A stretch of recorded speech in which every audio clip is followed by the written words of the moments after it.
Chapter 62. A College Education at Home. Tumbling around in a library, was the phrase Oliver Wendell Holmes used in describing in part his felicities in boyhood. One of the most important things that wise students get out of their school days is a familiarity with books in various departments of learning. The ability to pick out from a library what is needed in life is of the greatest practical value. It is like a man selecting his tools for intellectual expansion and social service. Men in every department of practical life, says President Hadley of Yale, men in commerce, in transportation, or in manufactures, have told me that what they really wanted from our colleges was men who have this selective power of using books efficiently. The beginnings of this kind of knowledge are best learned in any home fairly well furnished with books. Libraries are no longer a luxury, but a necessity. A home without books and periodicals and newspapers is like a house without windows. Children learn to read by being in the midst of books, they unconsciously absorb knowledge by handling them. No family can now afford to be without good reading. Children who are well supplied with dictionaries, encyclopedias, histories, works of reference, and other useful books, will educate themselves unconsciously, and almost without expense. And will learn many things of their own accord in moments which would otherwise be wasted. And which, if learned in schools, academies, or colleges, would cost 10 times as much as the expense of the books would be. Besides, homes are brightened and made attractive by good books, and children stay in such pleasant homes. While those whose education has been neglected are anxious to get away from home, and drift off and fall into all manner of snares and dangers. It is astonishing how much a bright child will absorb from being brought up in the atmosphere of good books, being allowed to constantly use them, to handle them, to be familiar with their bindings and titles. It is a great thing for children to be brought up in the atmosphere of books.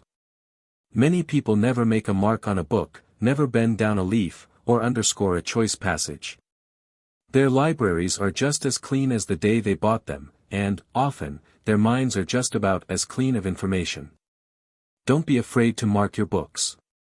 Make notes in them. They will be all the more valuable. One who learns to use his books in early life, grows up with an increasing power for effective usefulness. It is related that Henry Clay's mother furnished him with books by her own earnings at the washtub. Wear threadbare clothes and patched shoes if necessary, but do not pinch or economize on books. If you cannot give your children an academic education, you can place within their reach a few good books which will lift them above their surroundings, into respectability and honor. Is not one's early home the place where he should get his principal training for life? It is here we form habits which shape our careers, and which cling to us as long as we live. It is here that regular, persistent mental training should fix the life ever after. I know of pitiable cases where ambitious boys and girls have longed to improve themselves, and yet were prevented from doing so by the pernicious habits prevailing in the home, where everybody else spent the evenings talking and joking. With no effort at self-improvement, no thought of higher ideals, no impulse to read anything better than a cheap, exciting story. The aspiring members of the family were teased and laughed at until they got discouraged and gave up the struggle. If the younger ones do not want to read or study themselves, they will not let anybody else so inclined do so. Children are naturally mischievous, and like to tease. They are selfish, too, and cannot understand why anyone else should want to go off by himself to read or study when they want him to play. Were the self-improvement habit once well established in a home, it would become a delight. The young people would look forward to the study hour with as much anticipation as to playing. Were it possible for every family that squanders precious time, to spend an evening in such a home, it would be an inspiration. A bright, alert, intelligent, harmonious atmosphere so pervades a self-improving home that one feels insensibly uplifted and stimulated to better things. I know a New England family in which all the children and the father and mother, by mutual consent, set aside a portion of each evening for study or some form of self-culture. After dinner, they give themselves completely to recreation. They have a regular romp and play, and all the fun possible for an hour. Then when the time comes for study, the entire house becomes so still that you could hear a pin drop. Everyone is in his place reading, writing, studying, or engaged in some form of mental work. No one is allowed to speak or disturb anyone else. If any member of the family is indisposed, or for any reason does not feel like working, he must at least keep quiet and not disturb the others. There is perfect harmony in unity of purpose, an ideal condition for study. Everything that would scatter the efforts or cause the mind to wander, all interruptions that would break the continuity of thought, is carefully guarded against. More is gained in 1 hour of close, uninterrupted study, than in 2 or 3 broken by many interruptions, or weakened by mind wandering.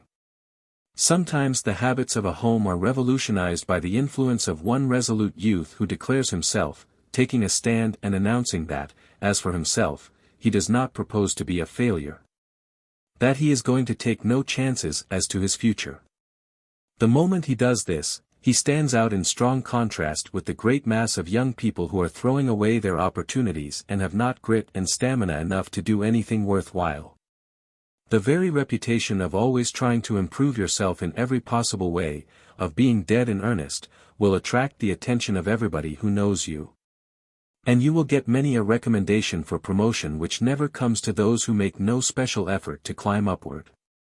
There is a great deal of time wasted even in the busiest lives, which, if properly organized, might be used to advantage. Many housewives who are so busy from morning to night that they really believe they have no time for reading books, magazines, or newspapers would be amazed to find how much they would have if they would more thoroughly systematize their work. Order is a great time saver, and we certainly ought to be able to so adjust our living plan that we can have a fair amount of time for self-improvement, for enlarging life. Yet many people think that their only opportunity for self-improvement depends upon the time left after everything else has been attended to. What would a businessman accomplish if he did not attend to important matters until he had time that was not needed for anything else? The good businessman goes to his office in the morning and plunges right into the important work of the day. He knows perfectly well that if he attends to all the outside matters, all the details and little things that come up, sees everybody that wants to see him, and answers all the questions people want to ask, that it will be time to close his office before he gets to his main business. Most of us manage somehow to find time for the things we love. If one is hungry for knowledge, if one yearns for self-improvement, if one has a taste for reading, he will make the opportunity. Where the heart is, there is the treasure. Where the ambition is, there is time. It takes not only resolution but also determination to set aside unessentials for essentials, things pleasant and agreeable today for the things that will prove best for us in the end. There is always temptation to sacrifice future good for present pleasure, to put off reading to a more convenient season, while we enjoy idle amusements or waste the time in gossip or frivolous conversation. The greatest things of the world have been done by those who systematized their work, organized their time. Men who have left their mark on the world have appreciated the preciousness of time, regarding it as the great quarry.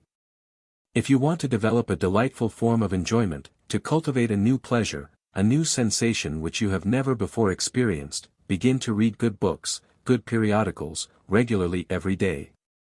Do not tire yourself by trying to read a great deal at first. Read a little at a time, but read some every day, no matter how little.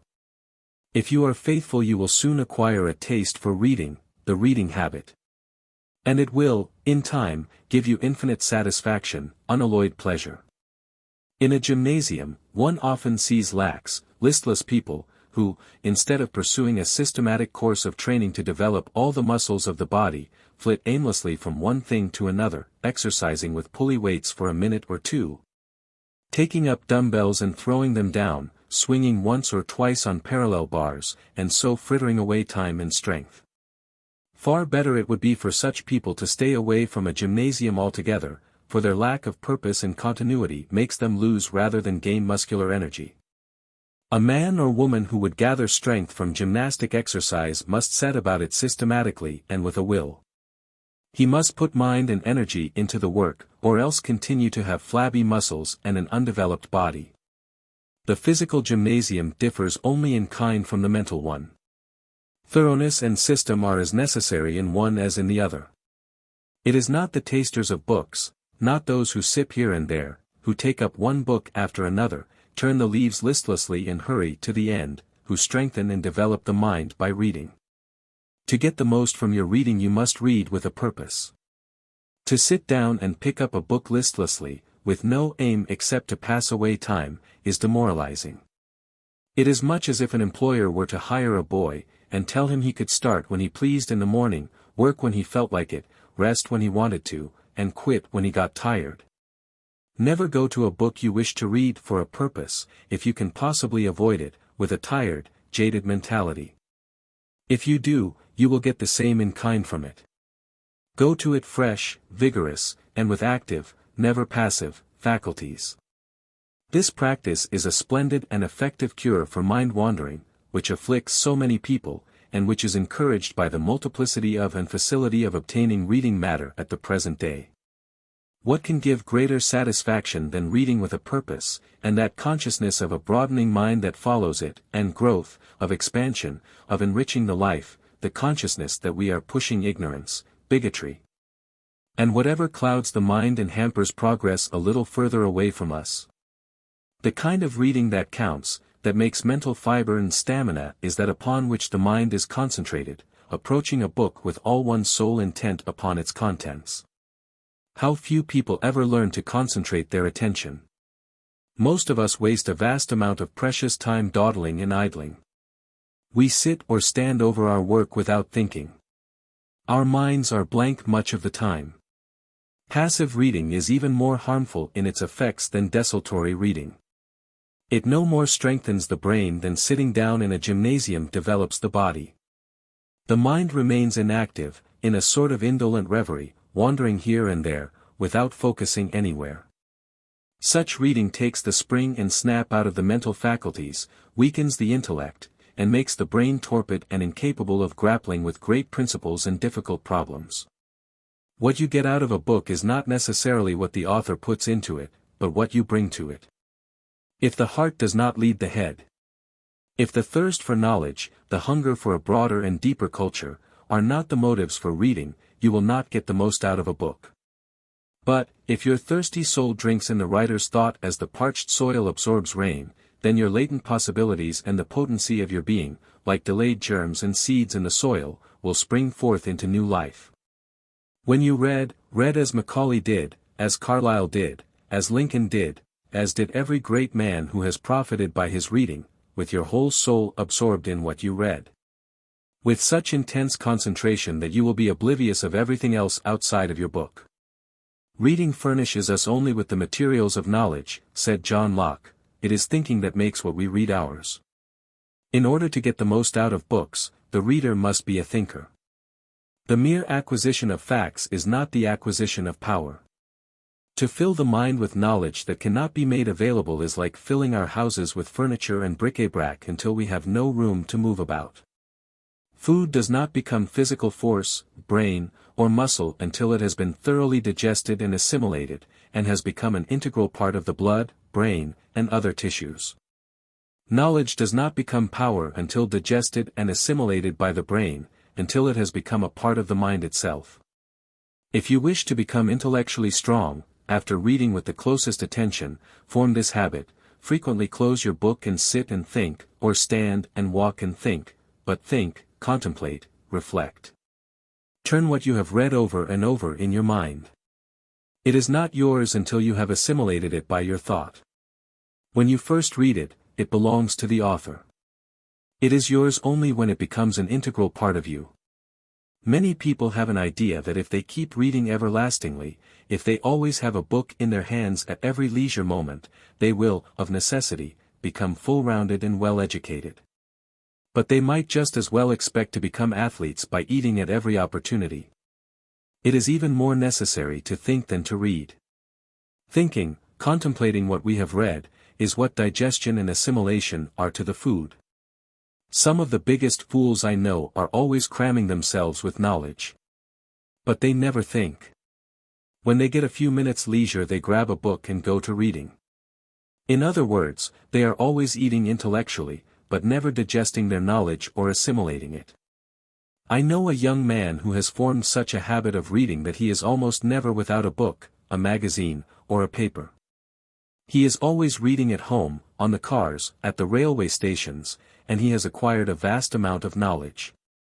He has a perfect passion for knowledge, and yet his mind seems to have been weakened by this perpetual brain stuffing. By every reader let Milton's words be borne in mind. Who reads incessantly, and to his reading brings not a spirit and judgment equal or superior. Uncertain and unsettled still remains. Deep versed in books and shallow in himself. Crude or intoxicate, collecting toys and trifles for choice matters, worth a sponge. As children gathering pebbles on the shore. When Webster was a boy, books were scarce, and so precious that he never dreamed that they were to be read only once, but thought they ought to be committed to memory, or read and reread until they became a part of his very life. Elizabeth Barrett Browning says, "We err by reading too much, and out of proportion to what we think. I should be wiser, I am persuaded, if I had not read half as much. Should have had stronger and better exercised faculties, and should stand higher in my own appreciation." Those who live more quietly do not have so many distracting influences, and consequently think more deeply and reflect more than others.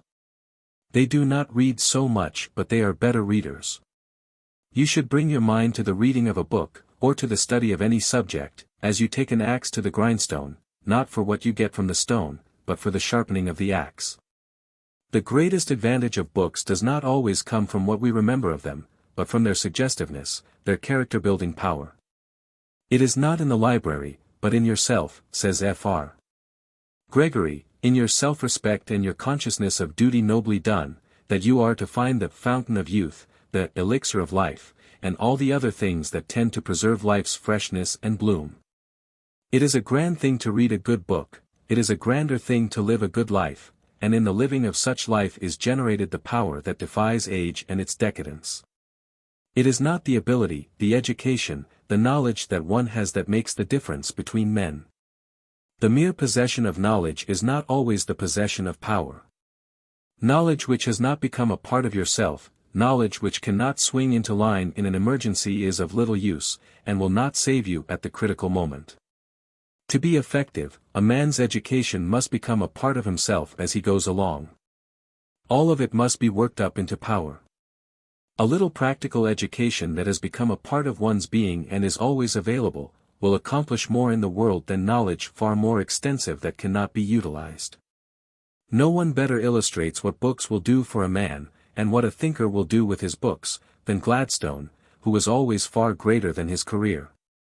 He rose above Parliament, reached out beyond politics, and was always growing. He had a passion for intellectual expansion.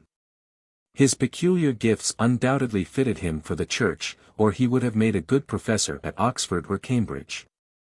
But, circumstances led him into the political arena, and he adapted himself readily to his environment. He was an all-round well-read man, who thought his way through libraries and through life. One great benefit of a taste for reading, and access to the book world, is the service it renders as a diversion and a solace. What a great thing to be able to get away from ourselves, to fly away from the harassing, humiliating, discouraging, depressing things about us, to go at will to a world of beauty, joy, and gladness. If a person is discouraged or depressed by any great bereavement or suffering, the quickest and the most effective way of restoring the mind to its perfect balance, to its normal condition, is to immerse it in a sane atmosphere, an uplifting, encouraging, inspiring atmosphere, and the most good in the world is found in the best books.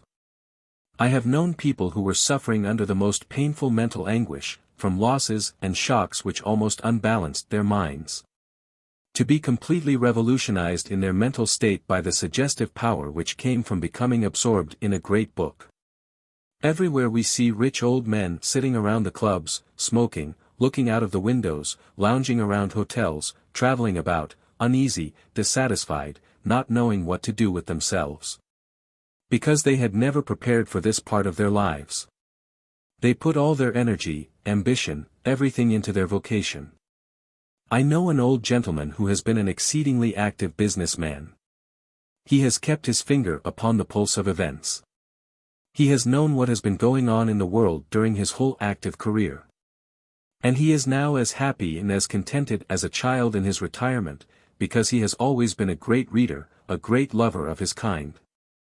People who keep their minds bent in one direction too long at a time soon lose their elasticity, their mental vigor, freshness, spontaneity.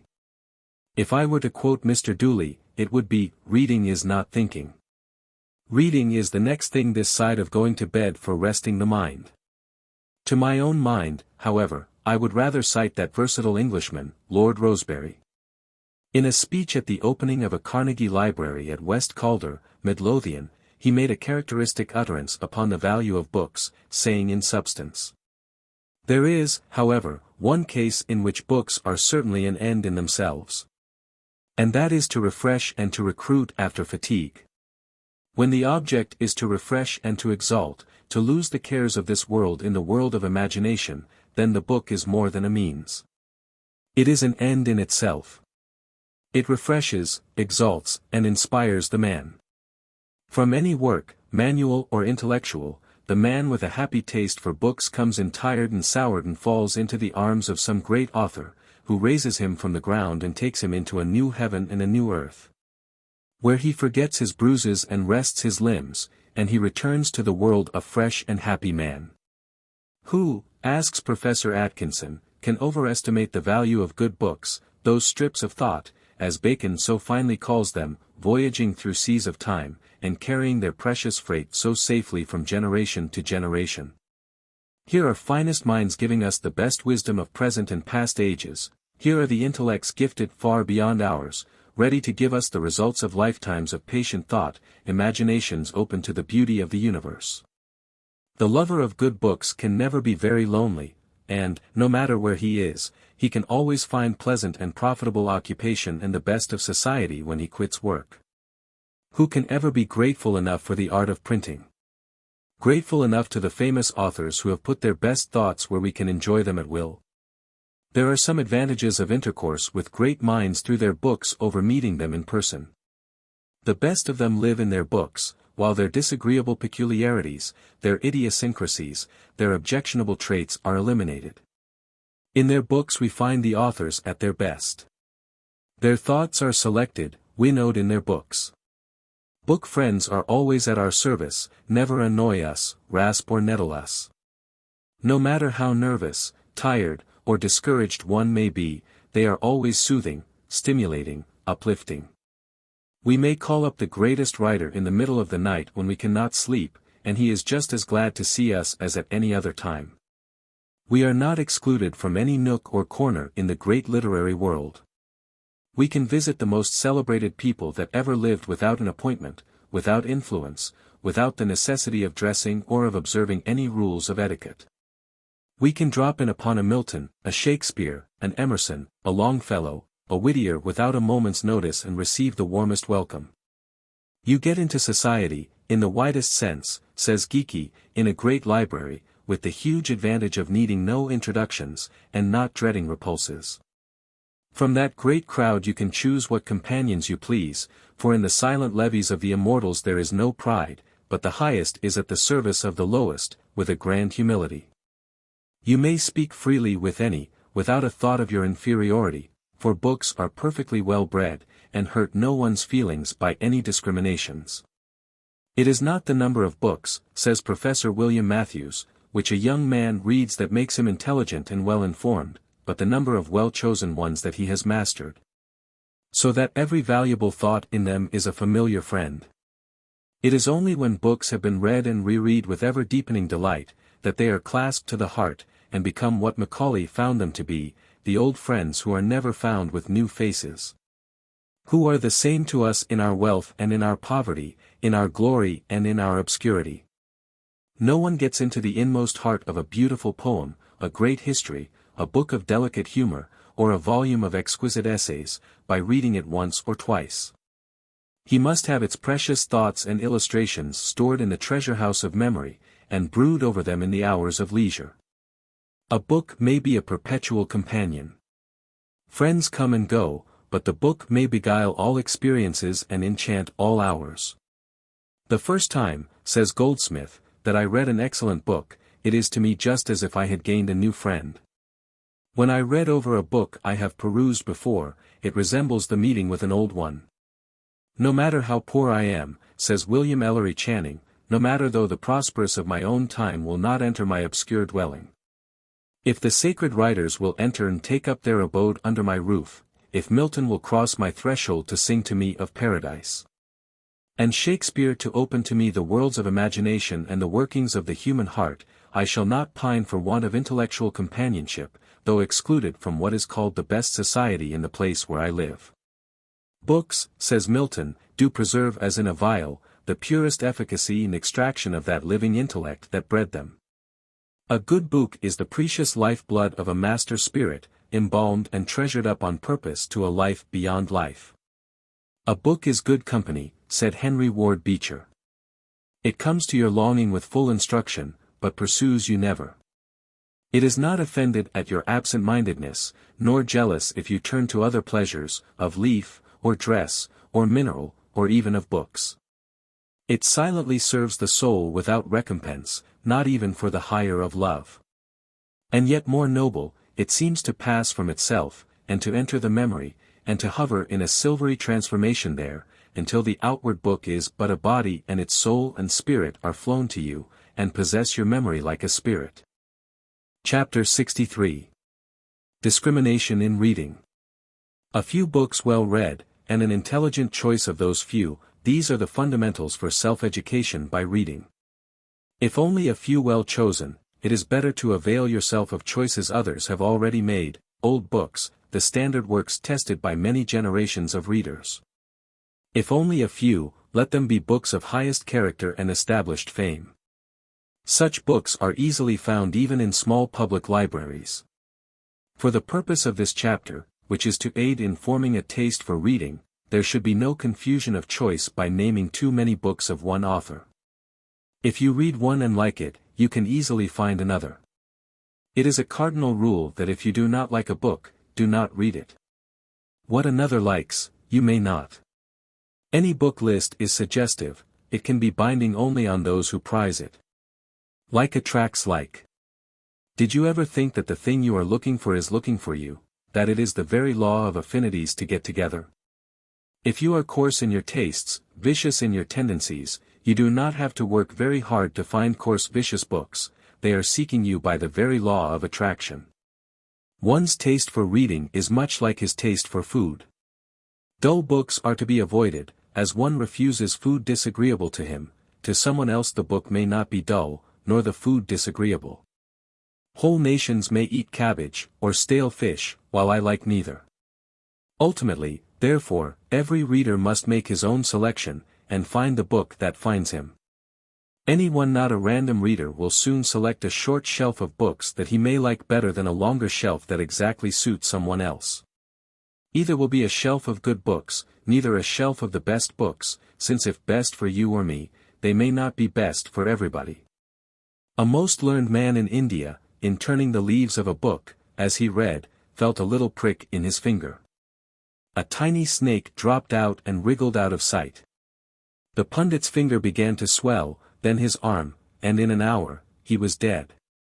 Who has not noticed in the home a snake in a book that has changed the character of a boy through its moral poison so that he was never quite the same again?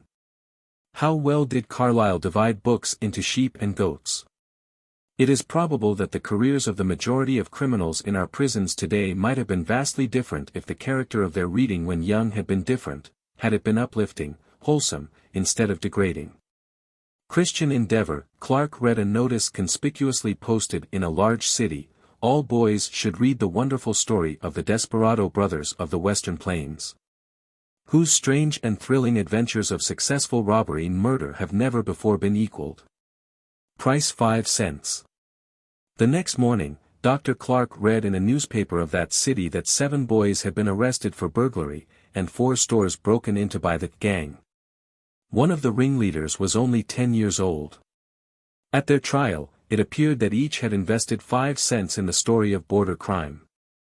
Red-Eyed Dick, the terror of the Rockies, or some such story has poisoned many a lad's life. A seductive, demoralizing book destroys the ambition unless for vicious living. All that was sweet, beautiful, and wholesome in the character before seems to vanish, and everything changes after the reading of a single bad book. It has aroused the appetite for more forbidden pleasures, until it crowds out the desire for everything better, purer, healthier. Mental dissipation from this exciting literature, often dripping with suggestiveness of impurity, giving a passport to the prohibited, this is fatal to all soundness of mind. A lad once showed to another a book full of words and pictures of impurity. He only had it in his hands a few moments.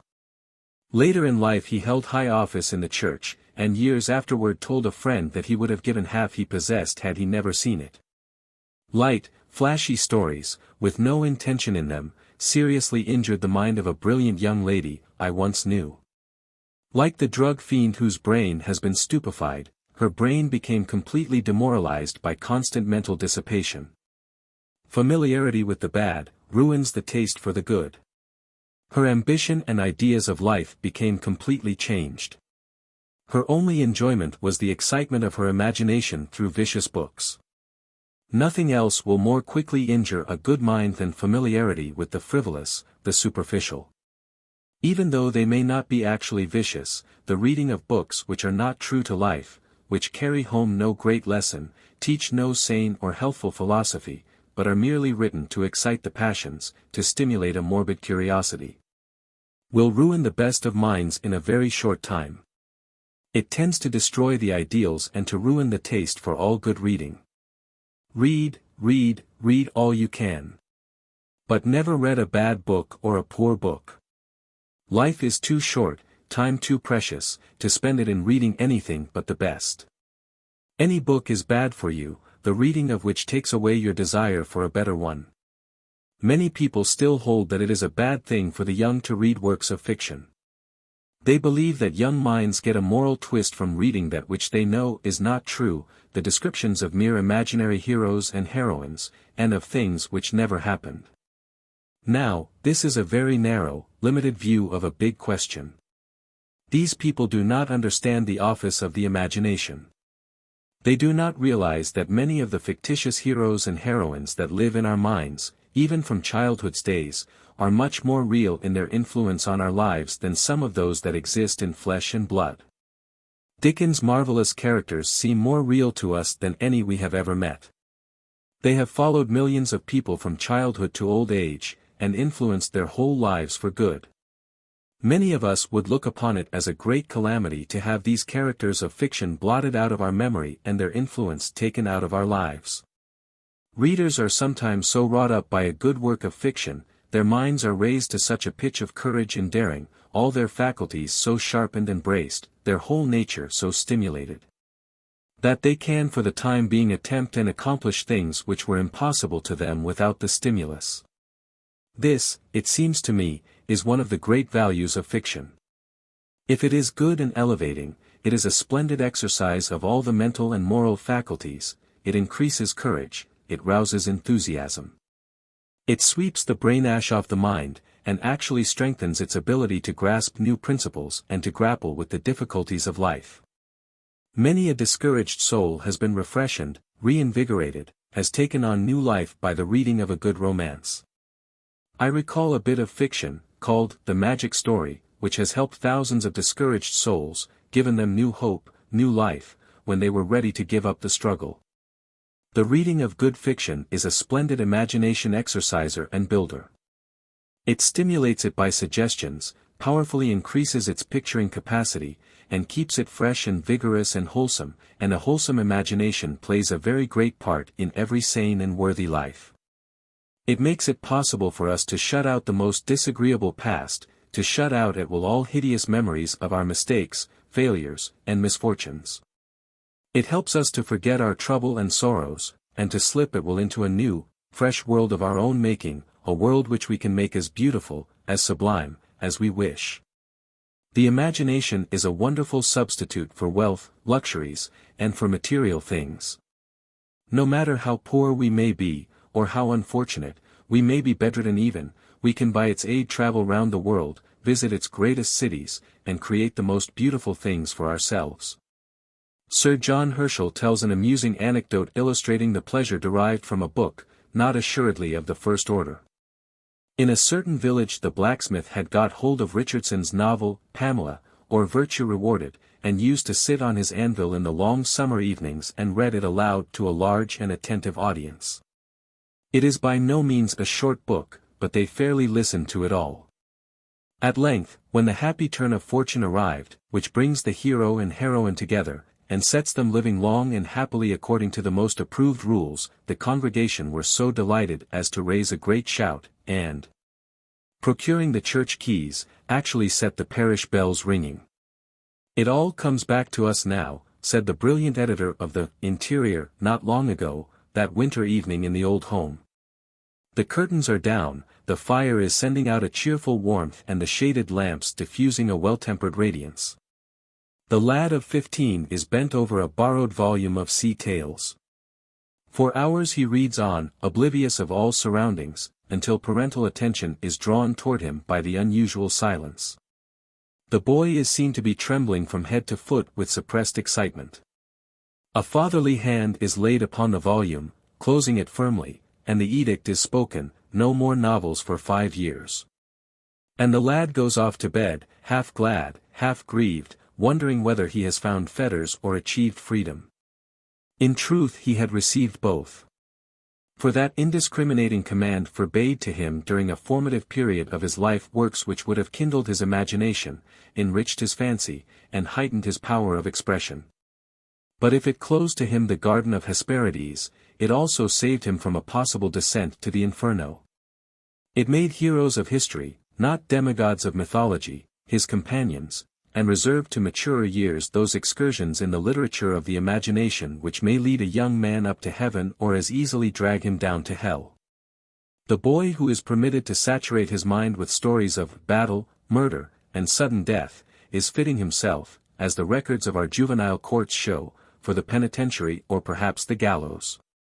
No man can handle pitch without defilement. We may choose our books, but we cannot choose their effects. We may plant the vine or sow the thistle, but we cannot command what fruit each shall bear. We may loosely select our library, but by and by it will fit us close as a glove.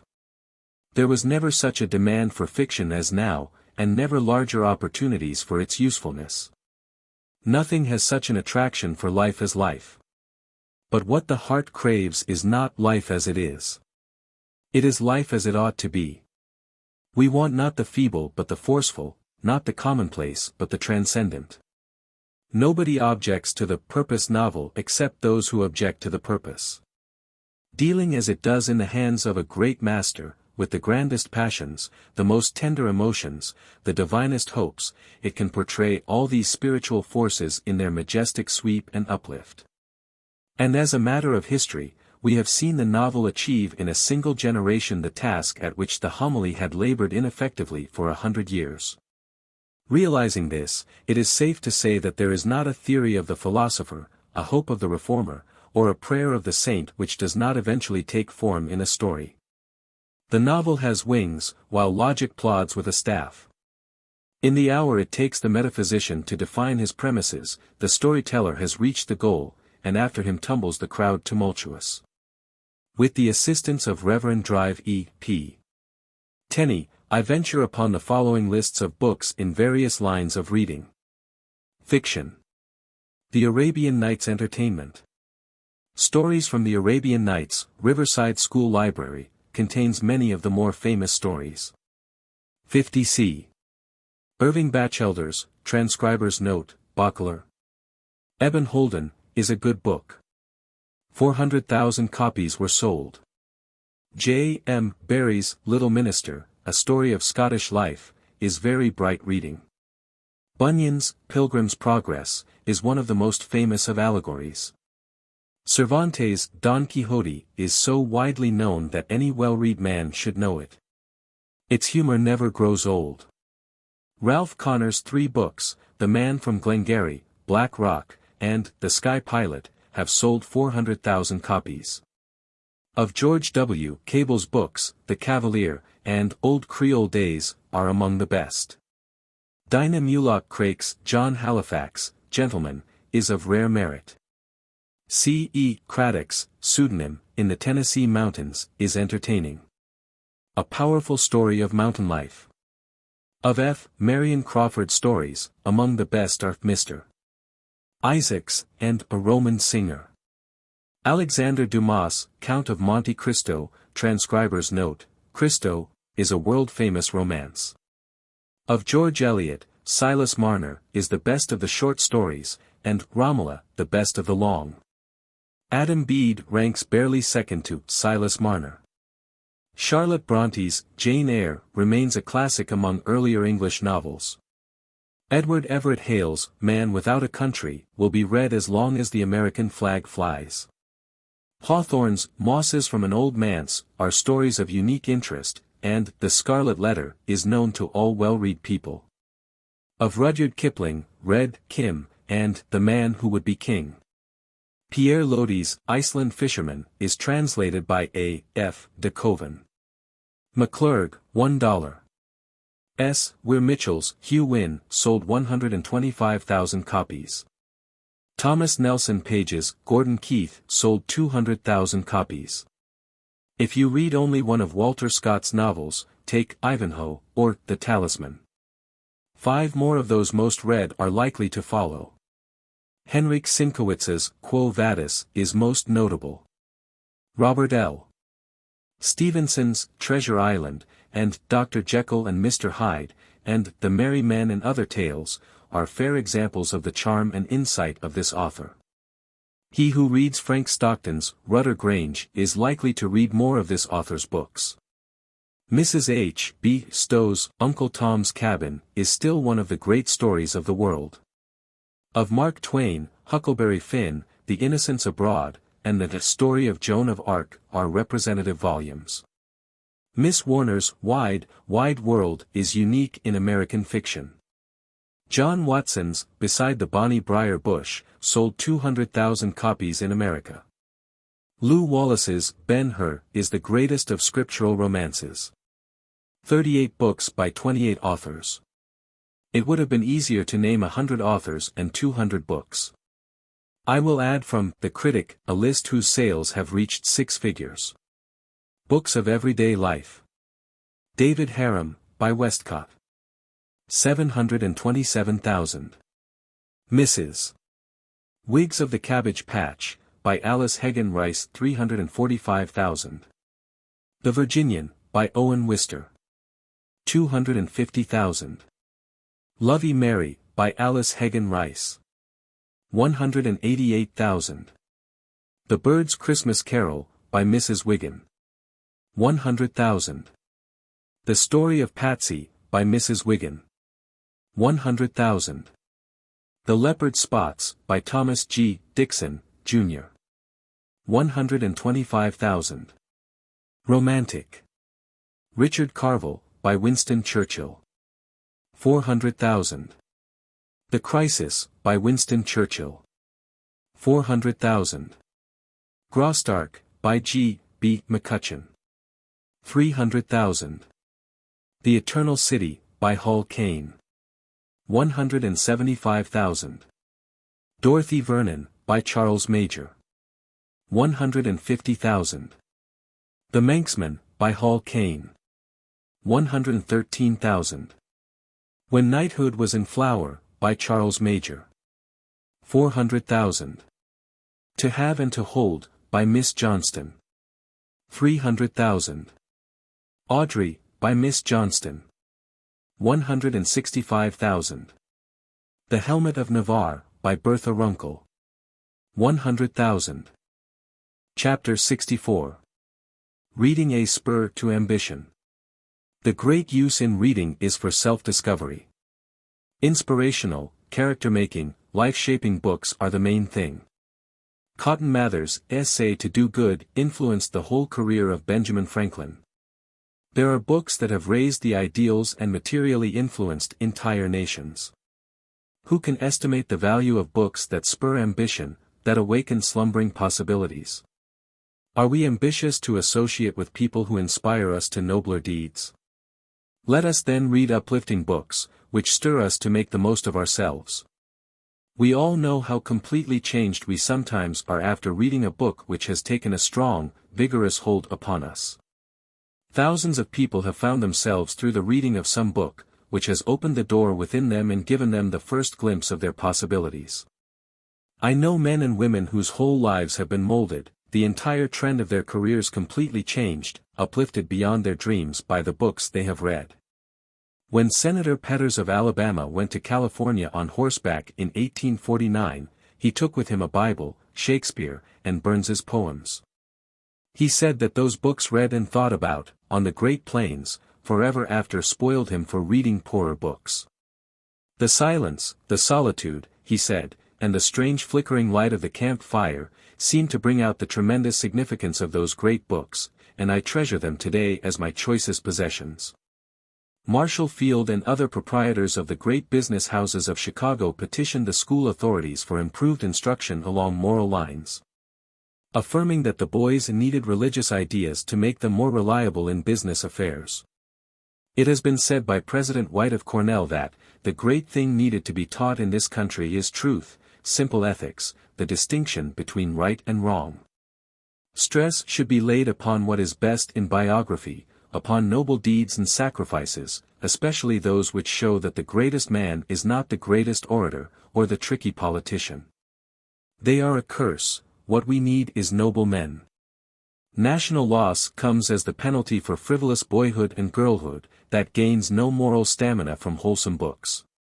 If youths learn to feed on the thoughts of the great men and women of all times, they will never again be satisfied with the common or low, they will never again be satisfied with mediocrity, they will aspire to something higher and nobler. A day which is passed without treasuring up some good thought is not well spent. Every day is a leaf in the book of life. Do not waste a day any more than you would tear out leaves from the book of life. The Bible, such manuals as Daily Strength for Daily Needs, such books as Professor C. Everett's Ethics for Young People, Lucy Elliott Keeler's If I Were a Girl Again, Beauty Through Hygiene, by Dr. Emma F. Walker, such essays as Robert L. Stevenson's Gentleman, in his Familiar Studies of Men in Books, Munger's On the Threshold. John Ruskin's Sesame and Lilies, these are the books that make young men and maidens so trustworthy that the Marshall Fields and John Wanamakers want their aid in the conduct of great business concerns. Blessed are they who go much farther in later years, and who become familiar with those Olympian bards who sang divine ideas below, which always find us young, and always keep us so. The readers who do not know the Concord philosopher Emerson, and the great names of antiquity, Marcus Aurelius, Epictetus and Plato, have yet great pleasures to come. Aside from reading fiction, books of travel are of the best for mental diversion. Then there are nature studies, and science and poetry, all affording wholesome recreation, all of an uplifting character, and some of them opening up study specialties of the highest order. As in the great range of books classified as natural science. The reading and study of poetry is much like the interest one takes in the beauties of natural scenery. Much of the best poetry is indeed a poetic interpretation of nature. Whittier and Longfellow and Bryant lead their readers to look on nature with new eyes, as Ruskin opened the eyes of Henry Ward Beecher. A great deal of the best prose is in style and sentiment of a true poetic character, lacking only the metrical form. To become familiar with Tennyson and Shakespeare, and the brilliant catalogue of British poets is in itself a liberal education. Rolfe's Shakespeare is in handy volumes, and so edited as to be of most service. Palgrave's Golden Treasury of the best songs and lyrical poems in the English language was edited with the advice and collaboration of Tennyson. His Children's Treasury of lyrical poetry is most attractive. Emerson's Parnassus, and Whittier's 3 Centuries of Song, are excellent collections of the most famous poems of the ages. Of books of travel, here are a dozen titles, where one might easily name 1200. Edmondo de Amicis, Holland and Its People, and his Constantinople. Frank T. Bullen's Cruise of the Cachalot Round the World After Sperm Whales. J. M. Hoppin's Old England. Clifton Johnson, Among English Hedgerows. W. D. Howell's Venetian Life, Italian Journeys. Irving's Sketch Book, and the Alhambra. Henry James, Portraits of Places. Arthur Smith's Chinese Characteristics, and especially his Village Life in China. It would be impossible to list books more interesting and more useful than most fiction, which may be called nature studies. I will name a few books that will certainly incite the reader to search for more. Ernest Ingersoll's Book of the Ocean. Professor E. S. Holder's The Sciences, a reading book for children. Jean Mace's History of a Mouthful of Bread. E. A. Martin's Story of a Piece of Coal. Professor Charles Young's The Sun, Revised Edition 1895. Service, Astronomy with an Opera Glass, Pleasures of the Telescope, the Skies and the Earth. Thoreau's Walden, or Life in the Woods. Mrs. F. T. Parsons, Smith, Dana. According to Seasons, talks about the flowers in the order of their appearance in the woods and fields. Describes wild flowers in order of blooming, with information about their haunts and habits. Also, by the same author, How to Know the Wild Flowers. Describes briefly more than 400 varieties common east of Chicago, grouping them by color. Seton Thompson's Wild Animals I Have Known, of which 100,000 copies have been sold. F. A. Lucas, Animals of the Past. Bradford Towey's Birds in the Bush, and Everyday Birds. President D. S. Jordan's True Tales of Birds and Beasts. D. L. Sharp's A Watcher in the Woods. W. H. Gibson's Sharp Eyes. M. W. Morley's The Bee People. Never before was a practical substitute for a college education at home made so cheap, so easy, and so attractive. Knowledge of all kinds is placed before us in a most attractive and interesting manner. The best of the literature of the world is found today in thousands of American homes where 50 years ago it could only have been obtained by the rich. What a shame it is that under such conditions as these an American should grow up ignorant, should be uneducated in the midst of such marvelous opportunities for self-improvement. Indeed, most of the best literature in every line today appears in the current periodicals, in the form of short articles. Many of our greatest writers spend a vast amount of time in the drudgery of travel and investigation in gathering material for these articles, and the magazine publishers pay thousands of dollars for what a reader can get for 10 or 15 cents. Thus the reader secures for a trifle in periodicals or books the results of months and often years of hard work and investigation of our greatest writers. A New York millionaire, a prince among merchants, took me over his palatial residence on Fifth Avenue, every room of which was a triumph of the architects, of the decorators, and of the upholsterer's art. I was told that the decorations of a single sleeping room had cost $10,000.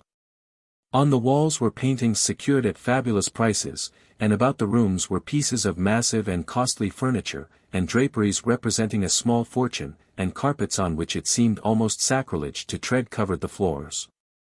But there was scarcely a book in the house. He had expended a fortune for physical pleasures, comforts, luxury, and display. It was pitiful to think of the physical surfeit and mental starvation of the children of such a home as that. When I went out, he told me that he came to the city a poor boy, with all his worldly possessions done up in a little red bandana. I am a millionaire, he said, but I want to tell you that I would give half I have today for a decent education. Many a rich man has confessed to confidential friends and his own heart that he would give much of his wealth, all, if necessary, to see his son a manly man, free from the habits which abundance has formed and fostered till they have culminated in sin and degradation and perhaps crime. And has realized that, in all his ample provision, he has failed to provide that which might have saved his son and himself from loss and torture, good books. There is a wealth within the reach of the poorest mechanic and day laborer in this country that kings in olden times could not possess, and that is the wealth of a well-read, cultured mind. In this newspaper age, this age of cheap books and periodicals, there is no excuse for ignorance, for a coarse, untrained mind.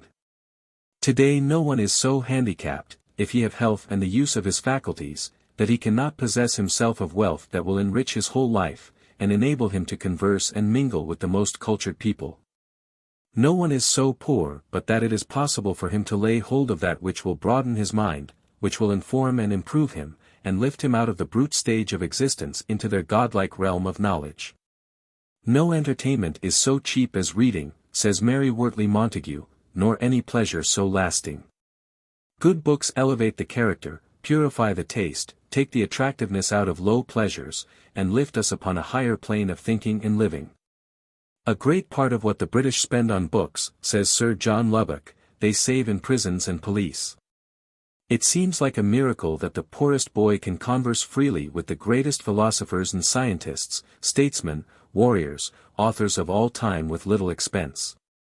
That the inmates of the humblest cabin may follow the stories of the nations, the epochs of history, the story of liberty, the romance of the world, and the course of human progress. Have you just been to a well-educated sharp-sighted employer to find work? You did not need to be at any trouble to tell him the names of the books you have read, because they have left their indelible mark upon your face and your speech. Your pinched, starved vocabulary, your lack of polish, your slang expressions, tell him of the trash you have given your precious time to. He knows that you have not rightly systemized your hours. He knows that thousands of young men and women whose lives are crowded to overflowing with routine work and duties, manage to find time to keep posted on what is going on in the world, and for systematic, useful reading. Carlyle said that a collection of books is a university. What a pity that the thousands of ambitious, energetic men and women who missed their opportunities for an education at the school age, and feel crippled by their loss, fail to catch the significance of this. Fail to realize the tremendous cumulative possibilities of that great life improver, that admirable substitute for a college or university education, reading. Of the things which man can do or make here below, it was said by the sage of Chelsea, by far the most momentous, wonderful, and worthy, are the things we call books. Those poor bits of rag paper with black ink on them. From the daily newspaper to the sacred Hebrew book, what have they not done? What are they not doing? President Sherman of Cornell points with pride to a few books in his library which he says he bought when a poor boy by going many a day without his dinner. The great German Professor Oken was not ashamed to ask Professor Agassiz to dine with him on potatoes and salt, that he might save money for books. King George III used to say that lawyers do not know so much more law than other people. But they know better where to find it. A practical working knowledge of how to find what is in the book world, relating to any given point, is worth a vast deal from a financial point of view. And by such knowledge, one forms first an acquaintance with books, then friendship. When I consider, says James Freeman Clarke, what some books have done for the world, and what they are doing, how they keep up our hope, awaken new courage and faith, soothe pain, give an ideal of life to those whose homes are hard and cold. Bind together distant ages and foreign lands, create new worlds of beauty, bring down truths from heaven, I give eternal blessings for this gift. For the benefit of the younger readers we give below a list of 40 juveniles. Aesop's Fables. Louise M. Alcott's Little Women, Little Men, which stood at the top of a list of books chosen in 11,000 elementary classrooms in New York. T. B. Aldrich's Story of a Bad Boy. Anderson's Fairy Tales. Amelia E. Barr's The Bough of Orange Ribbon, a Book for Girls. Black Beauty. E. S. Brooks, True Story of General Grant. Bulfinch's Children's Lives of Great Men, Age of Chivalry, and Age of Fable. Bullen's Log of a Sea Waif. Burnett's Little Lord Fauntleroy, and Sarah Crewe, the latter a book for girls. Butterworth's Zigzag Journeys. Carlton Coffin's Boys of 76. Eva Lovett Carson's The Making of a Girl. Ralph Connor's Gwen, a Book for Girls. Lewis Carroll's Alice in Wonderland, and Through the Looking Glass.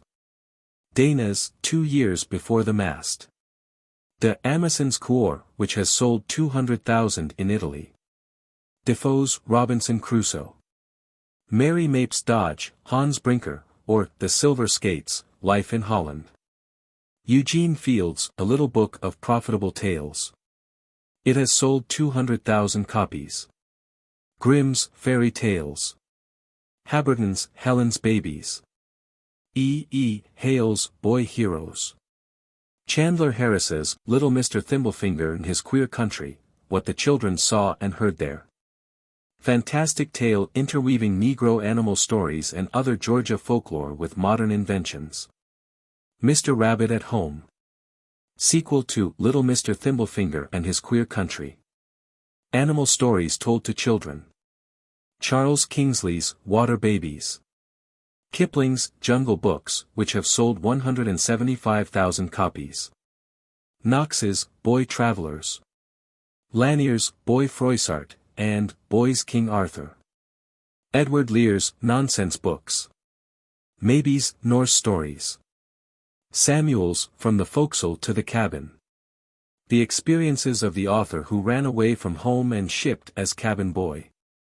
Points out dangers that beset a seafaring life. Mrs. A. D. T. Whitney's Faith Gartney's Girlhood. Kate Douglas Wiggins, Rebecca of Sunnybrook Farm. Not long ago President Eliot of Harvard College aroused widespread controversy over his selection of a library of books, which might be contained on a 5-foot shelf. We append his selections as indicative of the choice of a great scholar and educator. The following 16 titles may be had in Everyman's Library, cloth 350. Net per volume, leather 70c. Net per volume. President Eliot's 5-foot shelf. Benjamin Franklin's autobiography. Sir Thomas Browne's Religio Medici. Confessions of St. Augustine.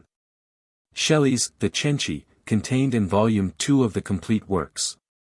Emerson's English Traits, and Representative Men. Emerson's Essays. Chaucer's Canterbury Tales. Bacon's Essays. Walton's Complete Angler. Milton's Poems. Goethe's Faust. Marlowe's Dr. Faustus. Marcus Aurelius' Meditations. Browning's Blot on the Scutcheon, contained in Volume 1 of the Poems. Dante's Divine Comedy. Bunyan's Pilgrim's Progress. Thomas A. Kempis' Imitation of Christ. Burns's Tam O'Shanter. Dryden's Translation of the Aeneid. Walton's Lives of Donne and Herbert. Ben Jonson's Volpone. Smith's Wealth of Nations. Plutarch's Lives. Letters of Pliny. Cicero's Select Letters. Plato's Phaedrus. Epictetus' Discourses. Socrates' Apology and Crito. Beaumont and Fletcher's Maid's Tragedy. Milton's Tractate on Education. Bacon's New Atlantis. Darwin's Origin of Species. Webster's Duchess of Malfi. Dryden's All for Love. Thomas Middleton's The Changeling. John Woolman's Journal. Arabian Nights. Tennyson's Becket. Penn's Fruits of Solitude. Milton's Areopagitica. The following list of books is offered as suggestive of profitable lines of reading for all classes and tastes. Books on Nature. Thoreau's Cape Cod, Maine Woods, Excursions. Burroughs' Ways of Nature, Wake Robin, Signs and Seasons, Pepacton. Jefferies' Life of the Fields, Wild Life in a Southern Country, and Idylls of Field and Hedgerow. Lubbock's Beauties of Nature. Maeterlinck's Life of the Bee. Thompson's My Winter Garden. Warner's My Summer in a Garden. Van Dyke's Little Rivers, Fisherman's Luck. White's The Forest. Mrs. Wright's Garden of a Commuter's Wife. Wordsworth's and Bryant's Poems. Novels descriptive of American life. Sims' The Partisan. Cooper's The Spy. Hawthorne's The House of the Seven Gables. Cable's Old Creole Days, The Grandissimes. Howell's The Rise of Silas Lapham. Howell's A Hazard of New Fortunes. Eggleston's A Hoosier Schoolmaster. Bret Harte's Luck of Roaring Camp and Other Stories. Mary Hollock Foote's The Lead Horse Claim. Octave Thanet's Heart of Toil, Stories of a Western Town. Wister's The Virginian, Lady Baltimore. E. Hopkinson Smith's The Fortune of Oliver Horn. Thomas Nelson Page's Short Stories, and Red Rock. Mrs. Deland's Old Chester Tales. J. L. Allen's Flute and Violin, The Choir Invisible. Frank Norris, The Octopus, The Pit. Garland's Main Traveled Roads. Miss Jewett's Country of the Pointed Firs, The Tory Lover. Miss Wilkins' New England Nun, Pembroke. Churchill's The Crisis, Coniston, Mr. Crewe's Career. Brander Matthews, His Father's Son. S. Weir Mitchell's Hugh Wynne. Fox's The Little Shepherd of Kingdom Come. Mrs. Wharton's The House of Mirth. Robert Grant's Unleavened Bread. Robert Herrick's The Common Lot, The Memoirs of an American Citizen. Grace E. King's Balcony Stories. Books which interpret American ideals. Emerson's Addresses and Essays. Lowell's Essay on Democracy. Lincoln's Inaugural Addresses. Booker T. Washington's Up from Slavery. Jacob Riis, The Making of an American. Higginson's The New World and the New Book. Brander Matthews' Introduction to American Literature. Whittier's Snowbound. Louise Manley's Southern Literature. Thomas Nelson Page's The Old South. E. J. Turner's The Rise of the New West. Churchill's The Crossing. James Bryce's American Commonwealth. Some of the best biographies. Life of Sir Walter Scott, Lockhart. Life of Frederick the Great, Carlyle. Alfred Lord Tennyson, by his son. Life and Letters of Thomas Henry Huxley, by his son. Plutarch's Lives. Lives of 70 of the most eminent painters, sculptors and architects, Vasari. Cicero and his friends, Boissier. Life of Samuel Johnson, Boswell. Autobiography of Leigh Hunt. Memoirs of My Life and Writings, Gibbon. Autobiography of Martineau. Life of John Sterling, Carlyle. Life and Times of Goethe, Grimm. Life and Letters of Macaulay, Trevelyan. Life of Charles James Fox, Trevelyan. Life of Carlyle, Froude. Benvenuto Cellini's Autobiography.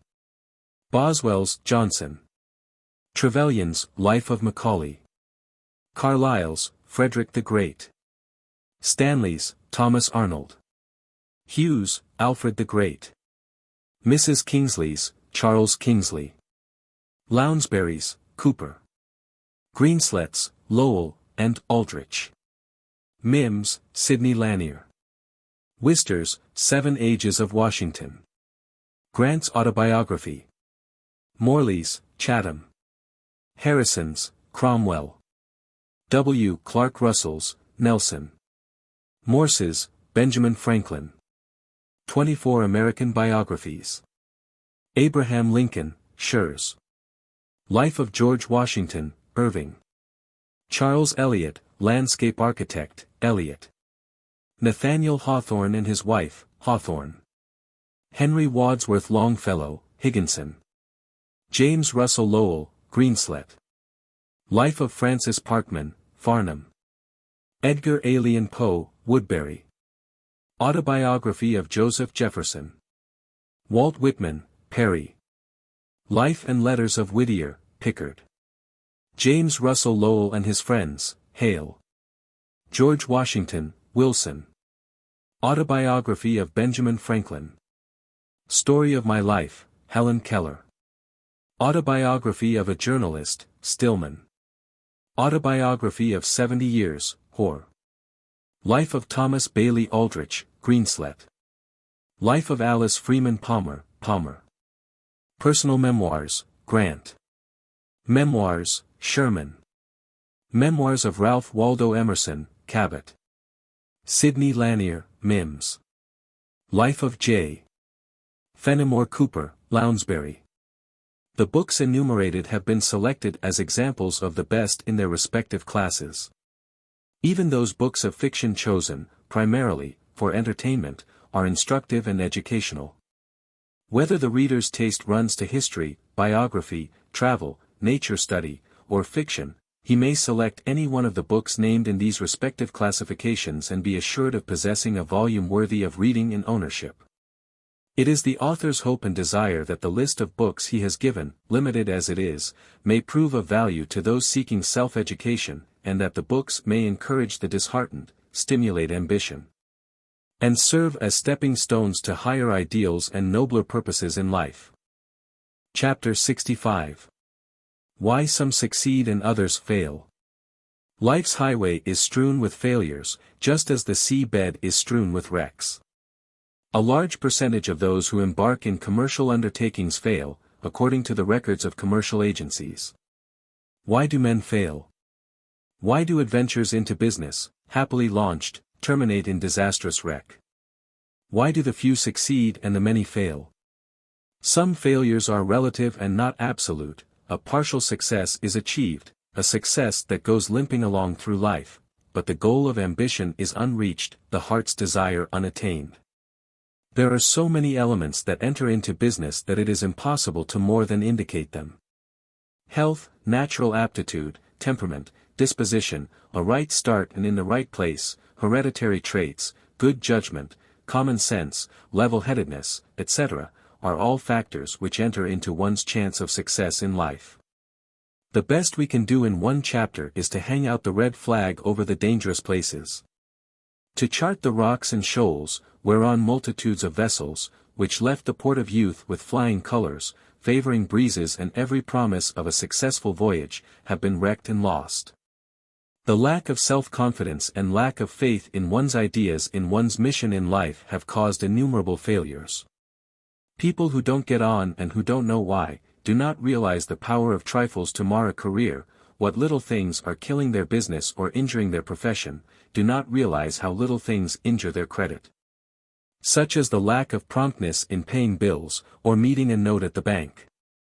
Many men fail because they thought they had the field and were in no danger from competition, so that the heads of the firm took it easy, or because some enterprising up-to-date, progressive young man came to town, and, before they realized it, took their trade away from them, because they got into a rut, and didn't keep up-to-date stock and an attractive store. They don't realize what splendid salesmen, an attractive place of business, up-to-date methods, and courteous treatment of customers mean. Men often fail because they do not realize that creeping paralysis, caused by dry rot, is gradually strangling their business. Many businessmen fail because they dare not look their business conditions in the face when things go wrong, and do not adopt heroic methods, but continue to use palliatives, until the conditions are beyond cure, even with a surgeon's knife. Lots of men fail because they don't know how to get rid of deadwood in their establishment, or retain non-productive employees, who with slipshod methods, and indifference drive away more business than the proprietors can bring in by advertising. Many other men fail because they tried bluff in place of capital, and proper training, or because they didn't keep up with the times. Lots of young people fail to get ahead and plod along in mediocrity because they never found their place. They are round pegs in square holes. Others are not capable of coping with antagonism. Favoritism of proprietors and managers has killed many a business. A multitude of men fail to get on because they take themselves too seriously. They deliver their goods in a hearse, employ surly, unaccommodating clerks. Bad business manners have killed many a business. Slave-driving methods, inability to get along with others, lack of system, defective organizing ability, have cut short many a career. A great many men are ruined by sidelines, things outside their regular vocation. Success depends upon efficiency, and efficiency is impossible without intense, persistent concentration. Many traveling men think that they can pick up a little extra money and increase their income by taking up some sideline. But it is always the small man, never the big one, who has a sideline. Many of these men remain small, and are never able to rise to a big salaried position because they split up their endeavor, dissipate their energy. Sidelines are dangerous because they divert the mind, scatter effort, and nothing great can be accomplished without intense concentration. Many people are always driving success away from them by their antagonistic manner, and their pessimistic thought. They work for one thing, but expect something else. They don't realize that their mental attitude must correspond with their ambition, that if they are working hard to get on, they must expect prosperity, and not kill their prospects by their adverse mental attitude, their doubts and fears. Lots of men are ruined by sure thing, an inside tip, buying stocks on other people's judgment. Many people fail because they lose their grit after they fail, or when they get down, they don't know how to get up. Many are victims of their moods, slaves of despondency. Courage and an optimistic outlook upon life are imperative to the winner. Fear is fatal to success. Many a young man fails because he cannot multiply himself in others, cannot delegate his work, is lost in detail. Other men fail in an attempt to build up a big business. Their minds are not trained to grasp large subjects, to generalize, to make combinations. They are not self-reliant, depending upon other people's judgment and advice. Many a man who works hard himself, does not know how to handle men, and does not know how to use other people's brains. Thousands of youths fail to get on because they never fall in love with their work. Work that is drudgery never succeeds. 50 years ago, a stable boy cleaned the horses of a prosperous hotel proprietor, who drove into Denver for supplies. That boy became governor of Colorado, and later the hotel keeper, with shattered fortunes, was glad to accept a place as watchman at the hand of the former stable boy. Life is made up of such contrasts. Every successful man, in whatever degree and in whatever line, has, at every step of his life, been on seemingly equal terms with hundreds of his fellows who, later, reached no such measure of success as he. Every miserable failure has had at some time as many chances, and at least as much possibility of cultivating the same qualities, as the successful people have had at some time in their lives. Since humble birth and handicaps of every sort and degree have not prevented success in the determined man, since want has often spurred to needed action and obstacles but trained to higher leaping, why should men fail? What causes the failures and half-successes that make up the generality of mankind? The answer is manifold, but its lesson is plain. As one writer has expressed it, every mainspring of success is a mainspring of failure, when wound around the wrong way. Every opportunity for advancement, for climbing for success, is just as much an opportunity for failure. Every success quality can be turned to one's disadvantage through excessive development or wrong use. No matter how broad and strong the dike may be, if a little hole lets the water through, ruin and disaster are sure. Possession of almost all the success qualities may be absolutely nullified by one or two faults or vices. Sometimes one or two masterful traits of character will carry a person to success, in spite of defects that are a serious clog. The numerous failures who wish always to blame their misfortunes upon others, or upon external circumstances, find small comfort in statistics compiled by those who have investigated the subject. In analyzing the causes of business failure in a recent year, Bradstreet's found that 7/10 were due to faults of those failing, and only 3/10 to causes entirely beyond their control.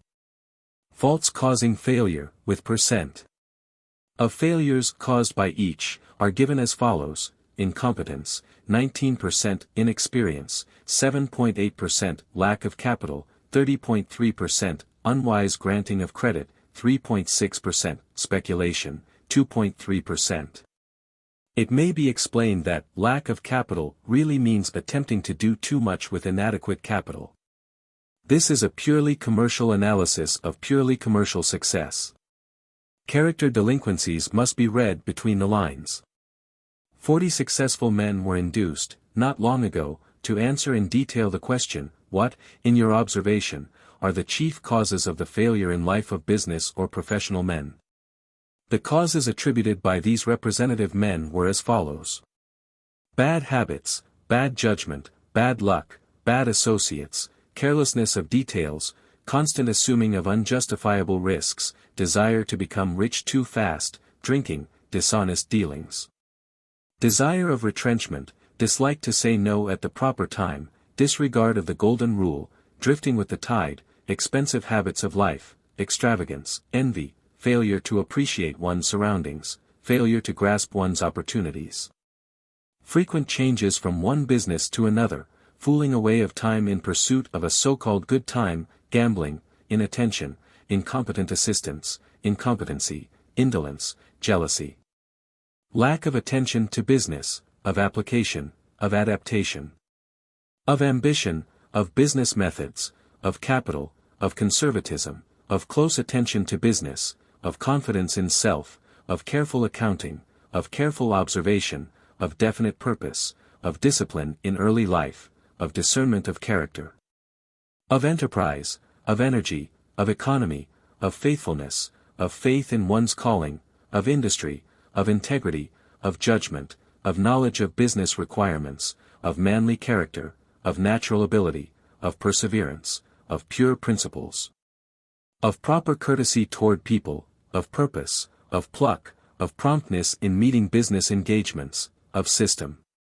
Late hours, living beyond one's income, leaving too much to one's employees, neglect of details, no inborn love for one's calling. Overconfidence in the stability of existing conditions, procrastination, speculative mania, selfishness, self-indulgence in small vices, studying ease rather than vigilance, social demoralization, thoughtless marriages. Trusting one's work to others, undesirable location, unwillingness to pay the price of success, unwillingness to bear early privations, waste, yielding too easily to discouragement. Surely, here is material enough for 100 sermons if one cared to preach them. Without attempting to discuss all these causes of failure, some few may be profitably examined. No youth can hope to succeed who is timid, who lacks faith in himself, who has not the courage of his convictions, and who always seeks for certainty before he ventures. Self-distrust is the cause of most of our failures, said one. In the assurance of strength there is strength, and they are the weakest, however strong, who have no faith in themselves or their powers. The ruin which overtakes so many merchants, said another, is due, not so much to their lack of business talent, as to their lack of business nerve. How many lovable persons we see in trade, endowed with brilliant capacities, but cursed with yielding dispositions, who are resolute in no business habits and fixed in no business principles, who are prone to follow the instincts of a weak good nature, against the ominous hints of a clear intelligence.